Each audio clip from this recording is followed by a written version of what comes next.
علماء کے بول کے ساتھ ہم آپ کی خدمت میں حاضر ہیں۔ آج کا ٹاپک بھی بہت انٹرسٹنگ ہے اور نہیں جانتے ابھی تک کہ کیا سچویشن ہوتی ہے، کیونکہ میرے خیال سے افطار کے بعد یا تھوڑی دیر تک ہمیں پتہ لگ جائے گا کہ کل عید ہونی ہے یا نہیں ہونی ہے۔ لیکن ہم نے آج کا موضوع جو ہے وہ یہ رکھا ہے کہ مسلمانوں کو عید کیسے گزارنی چاہیے۔ مفتی محمد اقبال نقشبندی صاحب یہاں پہ موجود ہیں، آپ کو میں خوش آمدید کہتا ہوں، خوشی ہوئی آپ تشریف لائے۔ اور مولانا حیات عباس صاحب بھی یہاں پہ موجود ہیں، آپ کو بھی ہم خوش آمدید کہتے ہیں۔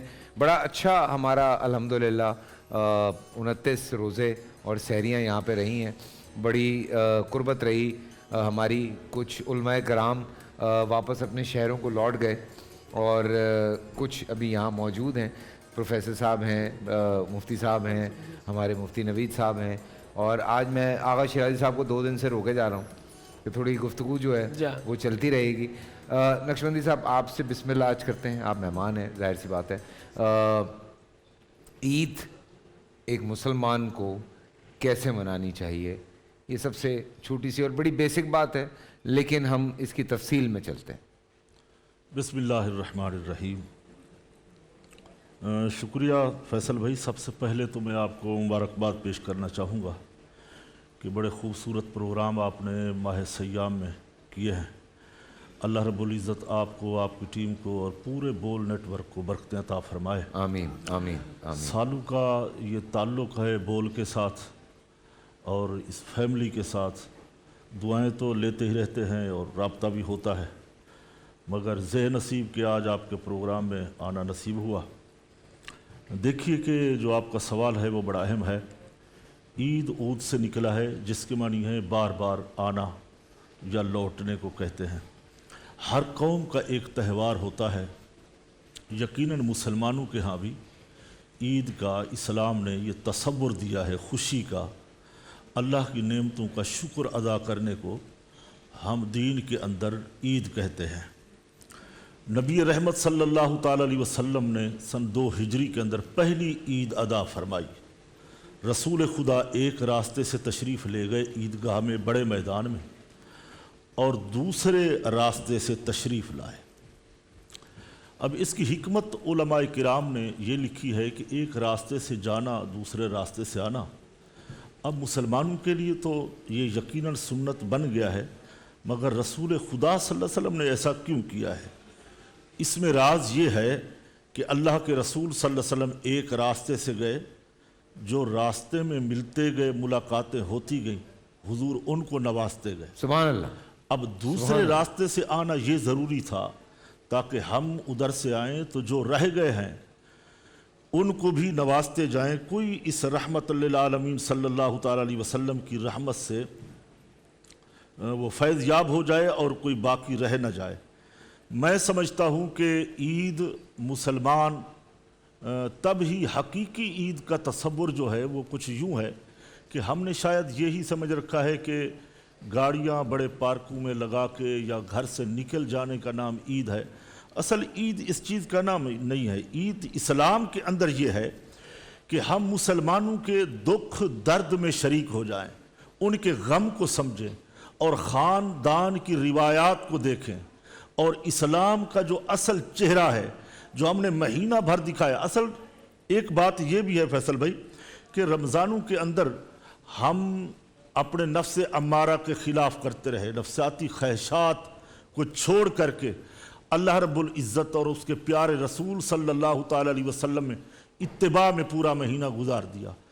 ضرورت اس امر کی تھی کہ جب یہ مہینہ ختم ہو جائے، نماز تراویح کمپلیٹ ہو جائے، اعتکاف والے باہر آ جائیں، ایک ایسا دن اسلام نے مقرر کر دیا کہ تمام مسلمان گھروں سے نکلیں، وہ شکران نعمت ادا کرنے کے لیے۔ وَأَمَّا بِنِعْمَةِ رَبِّكَ فَحَدِّثْ، کہ اللہ کی نعمتوں کا شکر ادا کرو۔ اور یقیناً رمضان، قرآن، تراویح، اعتکاف، یہ تمام چیزیں جو ہیں یہ اللہ کی نعمتیں تھیں۔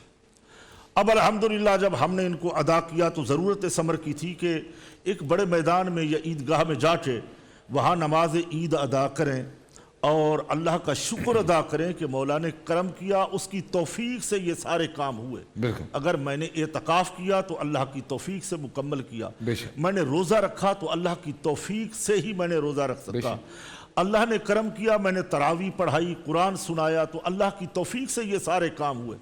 تو ضرورت یہ تھی کہ اب میں اللہ کی نعمتوں کا شکر ادا کروں اور دوگانا یعنی 2 رکعت نماز عید الفطر, فطر افطار سے بنا ہے, یعنی آج کا دن افطار کا ہے. نبی کریم صلی اللہ تعالی علیہ وسلم سب سے پہلے عید والے دن, عید الفطر والے دن سب سے پہلے صبح صبح آپ میٹھا تناول فرماتے, یعنی اس سے آغاز کرتے اور پیغام یہ دیتے لوگوں کو کہ آج روزے کا دن نہیں ہے بلکہ آج افطار کا دن ہے.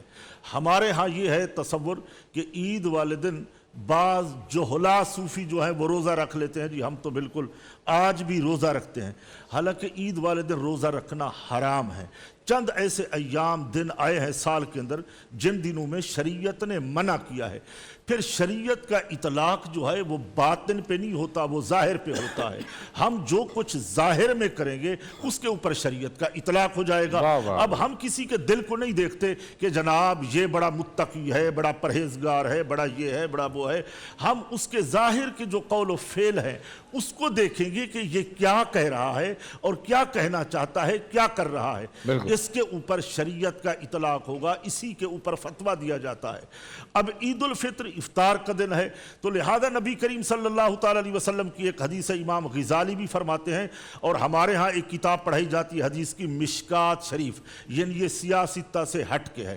اس کے اندر ایک حدیث ہے, نبی کریم علیہ السلام نے فرمایا کہ عید کے دن تم کشادگی اختیار کرو, یعنی اپنے بچوں کو کشادہ رکھو, انہیں خرچہ دو, انہیں عیدی دو, انہیں ملو. اور سب سے بڑی عید یہ ہے فیصل بھائی, عید والے دن ہم اللہ تعالیٰ کا ذکر کریں اور ساتھ ساتھ اس کے اپنے مرحومین کو یاد رکھیں. قبرستانوں میں جائیں, ہمارے جو آباء و اجداد گزرے ہیں ان کی قبروں پہ جائیں, انہیں فاتحہ کریں.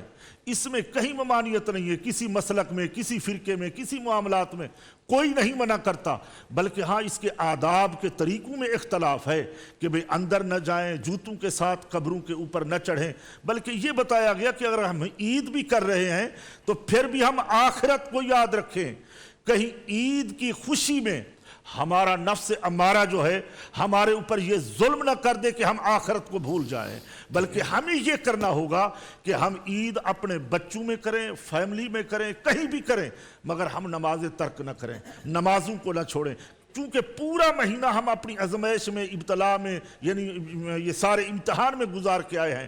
اب آخرت میں اگر آخری دن ہم عید کا دن پہلا شوال ہے, یکم شوال ہے, ہم عید منا رہے ہیں تو یقیناً ان غرباء کو, مساکین کو, جو یہ قریبی ہمارے قرابت دار ہیں ان کو یاد رکھیں, ان سے جا کے ہم ملیں, انہیں مبارکباد دیں اور ان کو جا کے عیدی پیش کریں. پھر دیکھیں جو غریب ہے ہمارے قریب ان کو ہم جا کے عیدی پہنچائیں, اور جو کچھ کھانا بچتا ہے ملتا ہے ان تک بھی ہم کھانے کا اہتمام کریں, ان کو بھی وہ جا کے کپڑے لباس پہنچائیں, تبھی ہماری عید ہوگی. اصل عید اس دن ہوگی جب دنیا کے اوپر امن آئے گا, فلسطین کا مسئلہ حل ہوگا, کشمیر کا مسئلہ حل ہوگا, چیچنیا کا مسئلہ حل ہوگا. آج تو ہم دیکھتے ہیں, ہمارے رونگٹے کھڑے ہو جاتے ہیں, کیا ظلم ہو رہا ہے. ہر سال رمضان کے اندر بیت المقدس کے اوپر حملہ ہوتا ہے, فلسطینیوں کے اوپر حملہ ہوتا ہے. کئی سال جو ہیں گزر گئے ہیں یہاں کشمیر کے اندر, جب سے ہوش سنبھالا ہے کشمیر کے معاملات کو سنتے آ رہے ہیں. وہاں کی بہن, بیٹیاں, مائیں چیخ چیخ کر بلاتی ہیں, اور میرا اسلام تو سلامتی کا پیغام دیتا ہے, امن کا پیغام دیتا ہے. ہمیں یہ کرنا ہوگا, ان سب معاملات کو یہ حل کرنے کے بعد ہماری جو عید ہوگی یقیناً وہ حقیقی عید ہوگی جس دن دنیا کے اوپر امن قائم ہو جائے گا. ماشاءاللہ ماشاءاللہ, بڑی تفصیلاً ہمیں یہ چیزیں مل گئی. بول انٹرٹینمنٹ کے شوز دیکھنے کے لیے ہمارے چینل کو سبسکرائب کریں اور بیل آئیکن پر کلک کرنا نہ بھولیں.